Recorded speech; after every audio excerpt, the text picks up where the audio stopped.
Hello, good evening, everybody. This is Lewis Helps. Lewis Helps going live on Facebook and YouTube, 7 p.m. every Sunday. So this week, what I want to talk about is our needs, our wants, and our desires.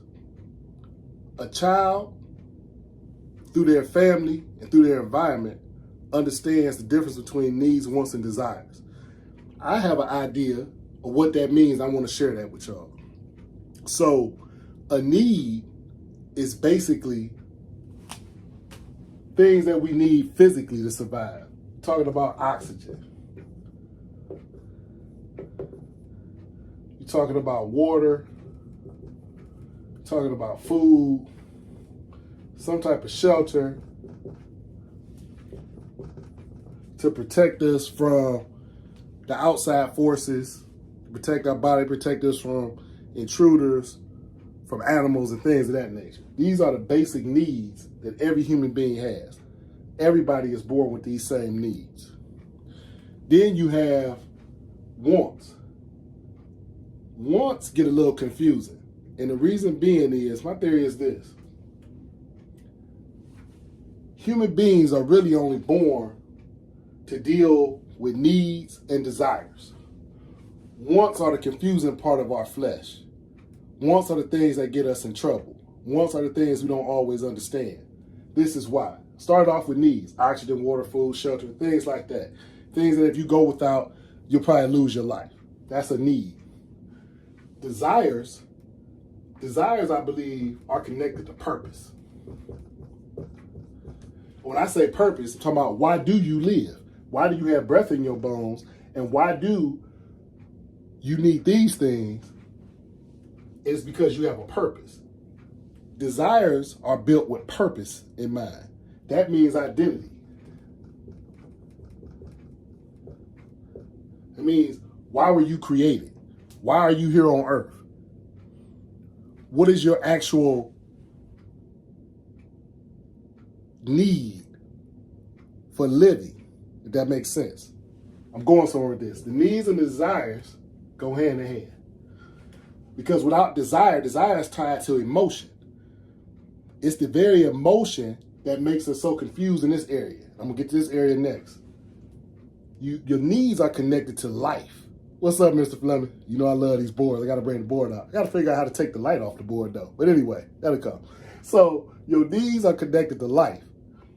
Your desires are connected to the spiritual part of you. It's the part of you that is the soul. This is the part that when somebody passes away, we miss. It's the identity. It's the thing that you are. What's up, Isaac? So, when we're dealing with wants in life, the reason why it's so confusing is this. This is why we love logos and labels.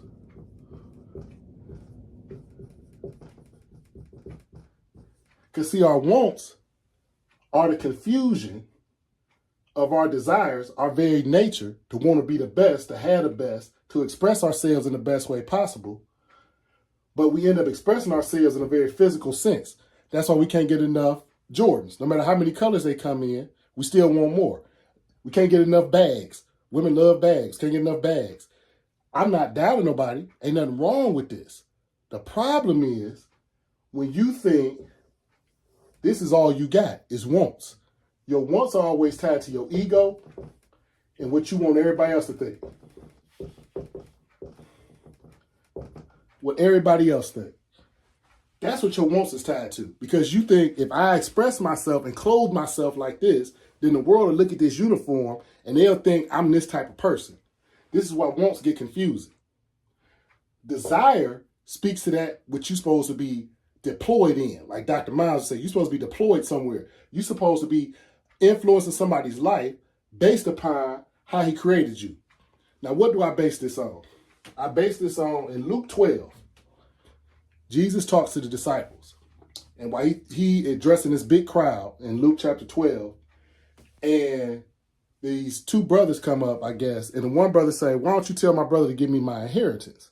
So Jesus kind of flip on him and say, who made me a judge over you? And then he goes into a whole explanation about covetousness. And he talks about beware covetousness.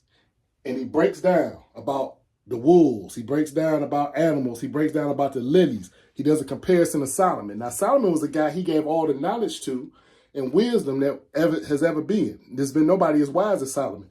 Solomon took that wisdom and created great wealth, right? And great influence according to what his purpose was.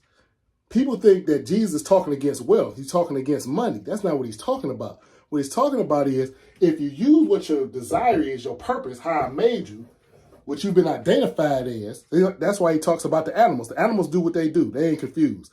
The lilies are doing what they do. And he say, Solomon, as great as he was, wasn't clothed like the lilies. The sun, the moon, the whole system is created in a certain way. And it's not confused. Only human beings are confused. The grass, he talks about the grass. So I make it come up and I can kill it whenever I want. So why us in our heads, as he says, can't make ourselves grow, not even an inch, are so worried about this stuff here that's earthly? He said, do what your purpose is, the same way I do with everything else in creation, that desire in you. This is why you get depression. You get depression, you get to drinking. I'm sure there's people right now full of green beer. Full of green beer. You're so depressed. You're so unhappy with your life. Everything is a fight. Everybody's against you. That's because you're not worried about your desires. Your desire is your purpose. It's your identity. You have been created to influence and affect a certain space, a certain discipline in a certain way. And it's only you that can do that. That's what life's purpose is about. It's figuring that out. Once you figure this out, you can enjoy the wants of life. You can reasonably enjoy the bags. You can have 30 bags if you want. 30 Gucci bags, Louis bags. It don't matter how many you got. You have 100 pair of Jordans.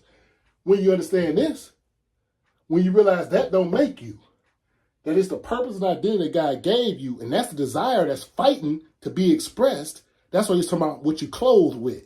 We try to cover ourselves up. We try to hide our shame, going back to Adam and Eve, trying to hide that thing which we were naturally identified and made to be our purpose. Our desire is that of God. It's how we was created. We are created to respond and to handle certain things in creation. When those things are let down, all we left with is wants all the time. And wants is confusing because you can never get enough. You'll never be satisfied. That's what the whole economy is based off of. They tap right into our wants. They keep us confused. You don't know what your desire is, what your purpose and your identity is, and our whole life is chasing wants. And no matter how many of our wants we get, they'll never satisfy us. And we always take our needs for granted. And I believe this is the reason why God uses humbling moments, touching our bone, touching our flesh as he did Job, to show us and put us in perspective of who he is and who he desires us to be. So when we're raising our children, we raise our children chasing wants. Raise our children chasing wants. The first building block should be desire, purpose, and identity. It says, train the child up in a way he should go and he won't depart from it. We worry about all the other stuff. We don't worry about the training. And then when they get to be 14, 15, we wonder why they acting up. We should be training them from 0 to 10. You train them from 0 to 10, you won't have them problems at 12, 13, 14. What is the training? The training is understand where they come from and they got a purpose. I truly believe when they took the 10 Commandments out of schools, that's why you had this authority discipline problem. 10 Commandments can't make nobody a Christian. So this ain't about necessarily following Jesus, but it's about an order. When you think that you come from something higher and that higher being has a effect and a purpose in your life, it gives you somebody looking over your shoulder. It means it gives you parameters for your life. Because what the law does is it allows us to be able to be free. It doesn't hinder us. The law gives us freedom. Freedom to do what? To go find Christ. Because if we didn't know we was doing wrong, we would never go seek him. We would never go seek him. If you didn't have something telling you was wrong, you would never, ever, ever in your mind ever think that you would need a savior. So therefore, when the voice of God comes, you would never, ever think that it's for you.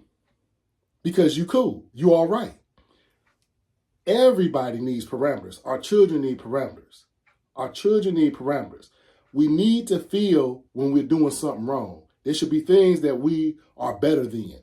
There should be things that we can't do in our life. When a man has no parameters, that's dangerous. That's anarchy. That's chaos. No one wants to live in that. So wrapping it up, your needs are tied to you actually living, like living and breathing, making it through the day. God say, I got you. He said, I created all this stuff. Everything you're supposed to eat comes from the ground, the water, the sun, the oxygen, how your nervous system works. He doing all that, making your eyes blink. All those things come from him. He got that. Our purpose is to fight through all the disruption of the wants. You figure the sun always does what it's supposed to do, whether we feel it or not. No matter if the clouds want to act up, the rain, the snow, the sleet, the sun is not confused. The moon is not confused. The lesser light rules the night, the greater light rules the day. Every day. Seed time and harvest till he come back. No matter what the dysfunction is, as we see it, it's necessary to the order of things. We got to get through the wants. That's the clouds. That's the rain. Those are the storms that come in our life. They get us from focusing on the sun and seeking the rays of the sun that come from down. Our orders are from down to us. Purpose, identity. Who am I? Why am I here? Who am I supposed to serve? What am I supposed to take and give away? The confusion comes from the enemy. He come to rob, steal, and kill. If he can keep you confused, he can keep you off your game. Like in basketball, you play defense, you're trying to block the eyes. You're trying to press and stop a person from expressing themselves in the right way. That's all Satan do. It's a full court press. It's always the confusion of what he wants, and he taps into our flesh. He taps into these wants when they misunderstood. We tie our wants to our needs versus our wants to our desires. The true wants that we got is the desires to be what God created us to be. He confuses us and makes it think it's our flesh, that we need to be clothed with something. The bigger the car we drive, the neighbor get a big old Range Rover, but we need to go get a G-Wagon in because they got that big old car. You go to your cousin's house, he got that big house. You know, we need to get a bigger house now. Not realizing you can get a big house if you want to. That ain't going to make that desire go away, though. You're still going to be confused. And Satan uses things that you see, not vision that comes from the heart, but your eyes, which lie to you. I remember Mr. Fleming came in the Grafton and talked about that, about the eyes, the mouth, and the ears. So using these earthly things in a confused way. Oh, yeah, absolutely. The labels, the logos. That's why every company got a logo. Every government got a logo. That's not a mistake. It's something in that. The symbolism. Symbolism is a stronger expression of communication than words. Because through symbolism, I can show you a symbol and bring a whole emotion to you, a whole desire, a whole want, need. I can take you through a whole realm of things, just start flashing logos to you. There's a difference between a Mercedes and a Kia. Show you that Mercedes emblem, you would think a certain thing about a certain person. I show you a Kia, you think a certain thing. You make up a whole story. Like Isaac said, you didn't get caught up in somebody else's story. You see somebody in a car, you done made up a whole make-believe story about who they are, where they going, and what they got. Based off a symbol. You don't know nothing else. Dude come through in a G-Wagon. You done made up a whole idea of who he is, where he going.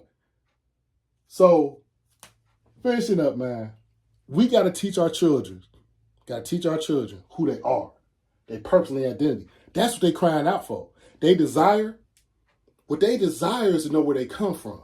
When I'm talking to the kids, when you start talking to them about creation, like where they come from, what their purpose is, that's when they in tune.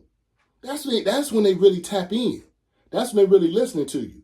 And that's how you build trust. That's how you keep your authority in a child's life. When you get a child the truth of where they come from and where they headed, what their purpose is in life is to figure that out. Who should they serve? So I hope this blessed y'all. Every Sunday we going live.